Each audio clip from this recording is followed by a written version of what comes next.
Suprema kasi 2024 sinang-ayunan mismo ng Korte Suprema ang desisyon ng Malabon Regional Trial Court na kung saan ay pinaburan ang pagpapahintulot sa Mercedar. Init at taas na buong pagbati sa lahat ng inaabot ng aming tinig.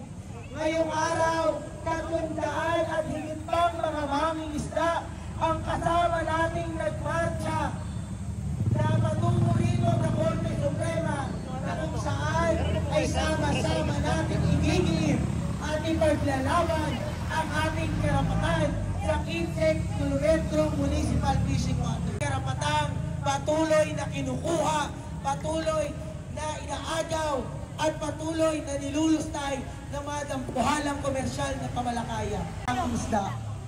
Hindi tayo nanahimik.